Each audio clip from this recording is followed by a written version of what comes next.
I know. I know you're afraid of speaking in English. It happened to me before. It's normal. It is part of the process of learning this language. There is no a magic tip to overcome the fear of speaking in English. But there are some things that you can do to overcome this fear of speaking in English little by little. So that's why today I will give you 3 tips, 3 things you have to do so you can overcome your fear of speaking in English and you can speak English as a native in no time. The first thing you have to do is research before the situation. And as a situation, I mean a course, if you're taking a course, an interview, or any opportunity that you know that you will have to speak in English with another person. Researching before will help you to know more about the topic that you will talk about. In this way, you will have the correct vocabulary, grammar, or more knowledge about the topic so you can speak more fluent about that. We know that ignorance is the principal reason why you are afraid of something.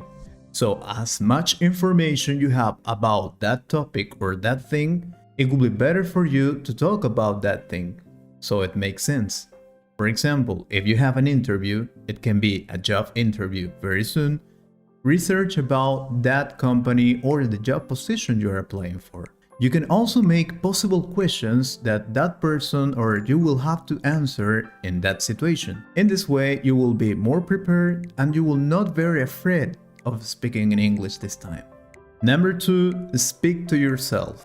I know it sounds crazy, but it helps, believe me. When you don't have any person to practice with, or you will have to practice later, first you can talk to yourself before speaking to that person. The important here is to know how to do it. There are many ways of doing it. For example, in front of a mirror, you can talk to yourself, ask a question, and answer that question to yourself. Other way of doing it is in your mind. This is something that I usually do.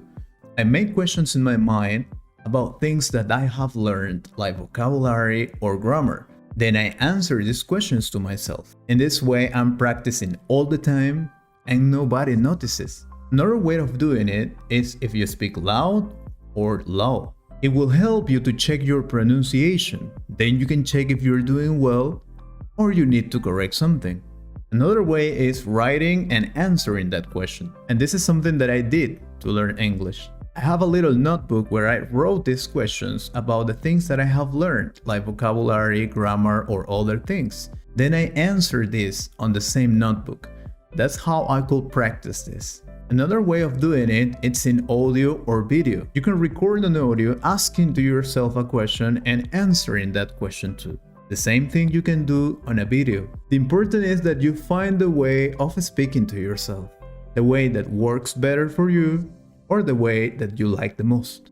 And number 3, very important, every time you make a mistake, fix it. In this process of learning, you will have a lot of mistakes. This is normal in the process of learning. If you don't have any mistake, it means that you are not advancing. Probably you are stuck. But the important is that when it happens, when you have a mistake, you have to fix it. Don't let it like that. In my experience, I can tell you that in the past, I didn't pronounce the word promise correctly. I used to say promise. I used to pronounce it incorrectly until I had the opportunity to say it in front of other people. These people were laughing and making fun of me because of my wrong pronunciation, and I was very embarrassed. The important is that from that moment, I learned how to pronounce it correctly and I repeated many times.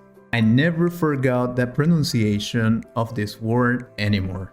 What I want to tell you is that you take advantage of this situation, because I'm sure that it's gonna happen if you want to improve. And you can correct this pronunciation so you can ever say it incorrectly anymore. Don't forget that any teacher, program, or course will make you overcome that fear of speaking in English. The only person that can do it is you. So follow these tips and I'm totally sure that you could do it. I trust in you. If you like this video, you can like it, subscribe, and share it with a friend who also wants to overcome his or her fear of speaking in English. See you on the next video.